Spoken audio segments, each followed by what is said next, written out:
Bonjour, bienvenue sur le blog de Vivre Cru. Alors aujourd'hui, un petit peu en droite ligne après la dernière vidéo qui portait sur les jeûnes et les restrictions alimentaires. Aujourd'hui, on va parler de la détoxination, la toxicité du corps, comment l'évaluer, comment est-ce qu'elle arrive et qu'est-ce que la détoxination et comment est-ce qu'elle apparaît, comment est-ce qu'on peut réaliser une détoxination.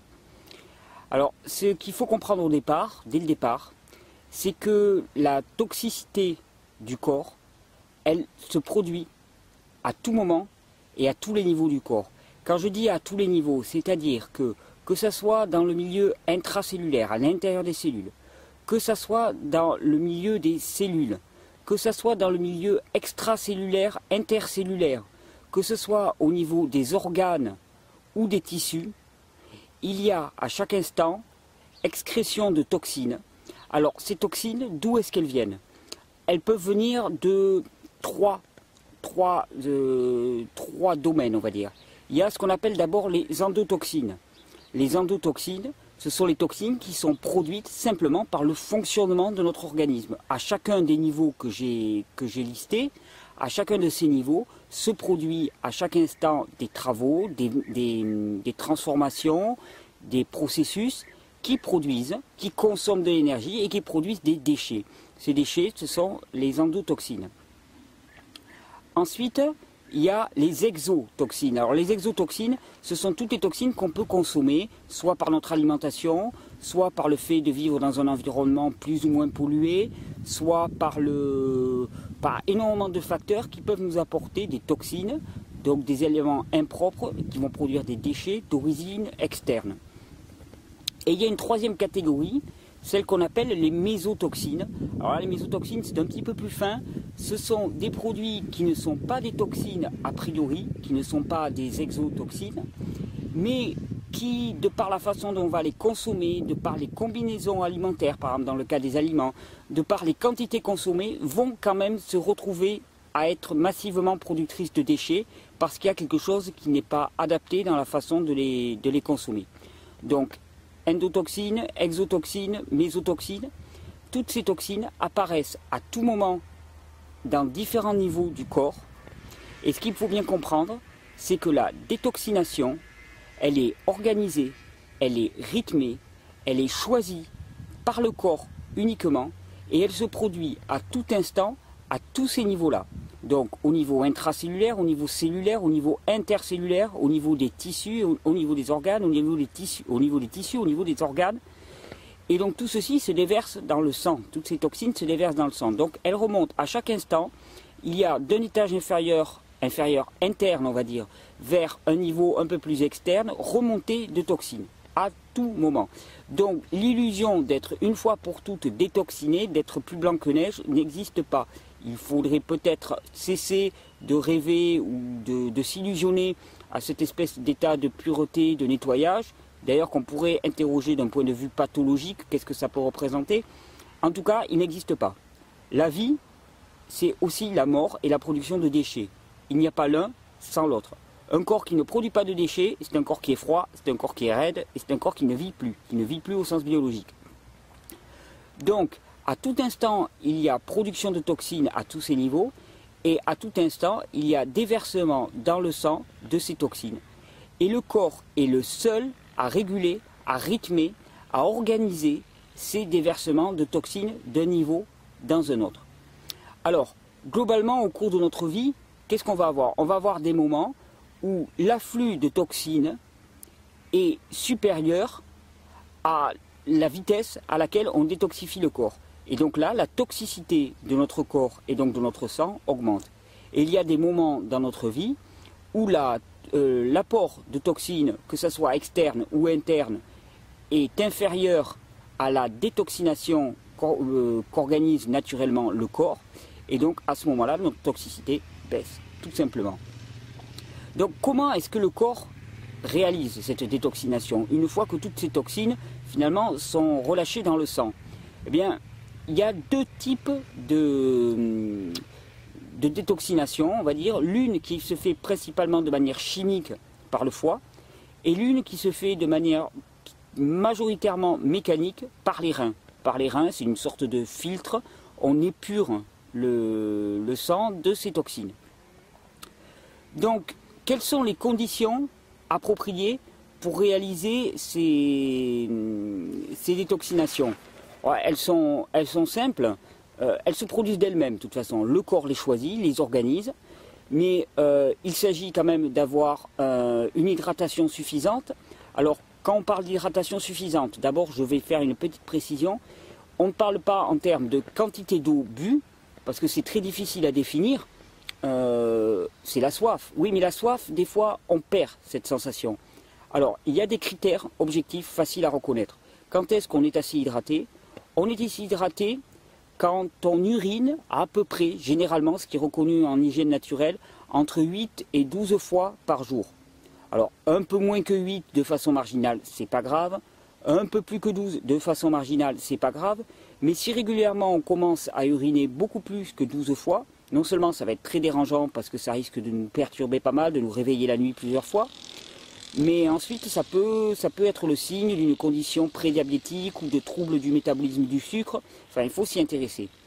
Et uriner moins de 6 fois, on va dire, alors là, ça prouve que le corps est fortement déshydraté et il y a gros danger. Donc il y avait la quantité d'urine, de nombre de fois où on urine dans la journée. Il y a la couleur des urines aussi, qui est un critère très facile à reconnaître.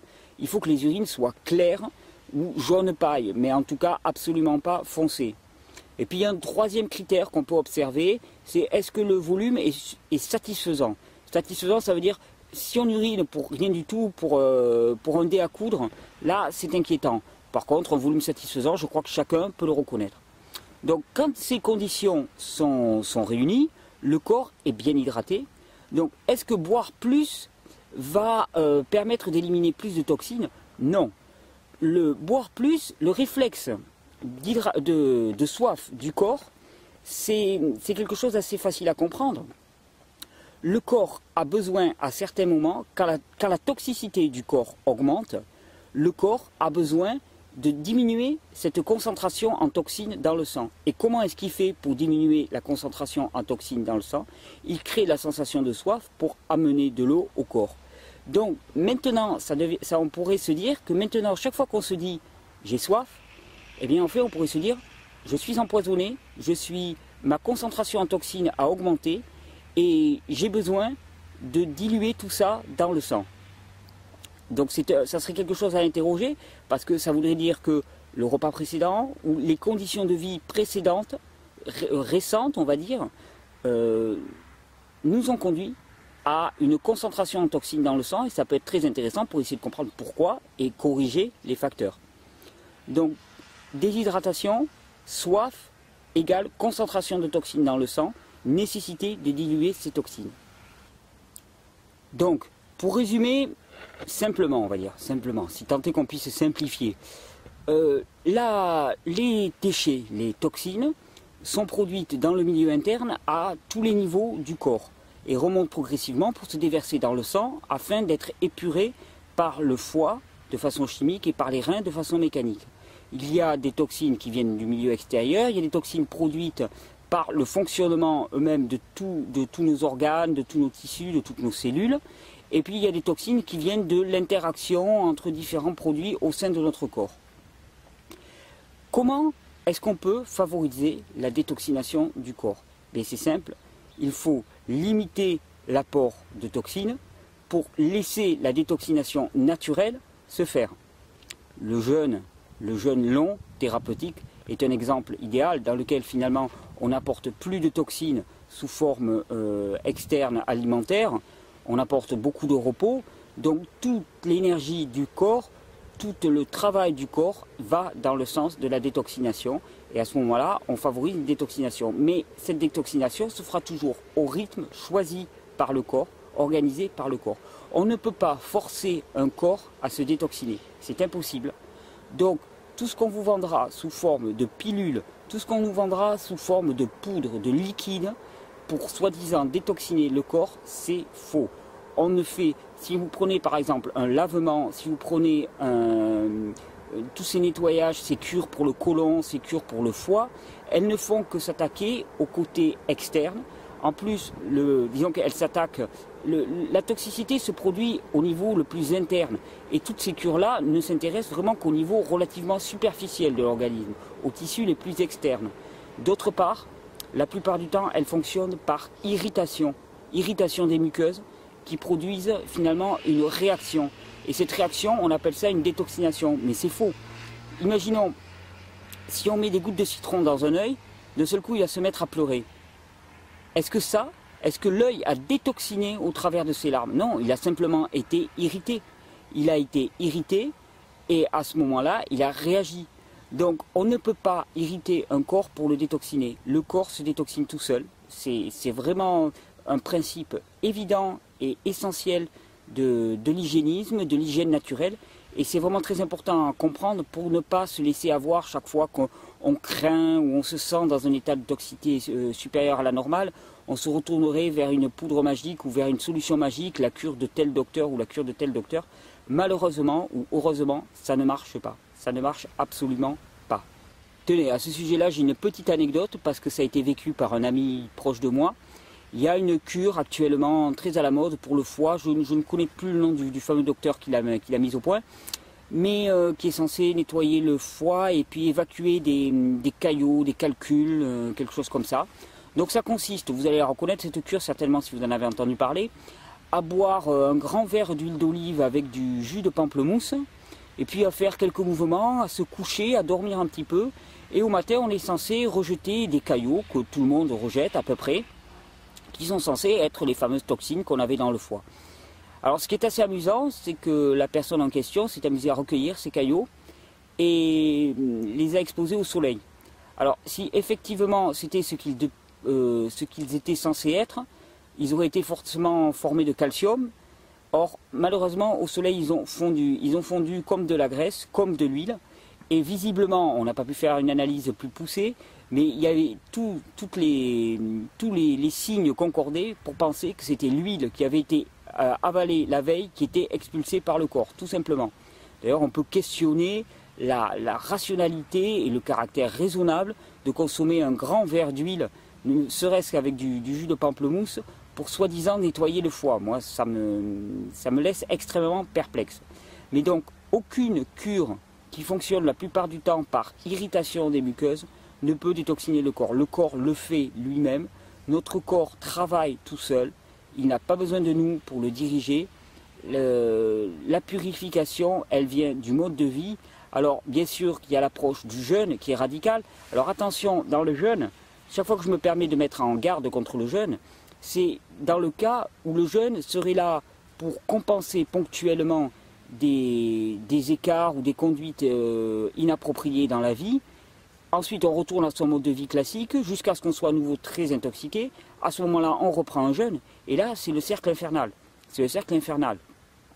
Il vaut mieux avoir une approche beaucoup plus douce avec soi-même, dans lequel on modifie son mode de vie et son hygiène de vie de manière à avoir une arrivée de toxines dans son quotidien inférieure, de manière à ce que la détoxination prenne le pas sur l'intoxication au quotidien. Et là, de mois en mois, d'année en année, la toxicité du corps global diminuera. C'est l'approche la plus douce. Il est clair que dans des cas extrêmes où une détoxination massive est nécessaire, alors à ce moment-là, le jeûne long thérapeutique, encadré, dans un cadre strict, est certainement l'outil, l'alternative la plus envisageable et la plus efficace. Voilà, donc c'était quelques mots sur ces notions de détoxination, de toxicité du corps. Arrêtez de croire que finalement on peut un jour être détoxiné, ce n'est pas le cas. On sera toujours intoxiqué, malheureusement ou heureusement. C'est notre condition d'organisme vivant que de produire des toxines et de produire des déchets.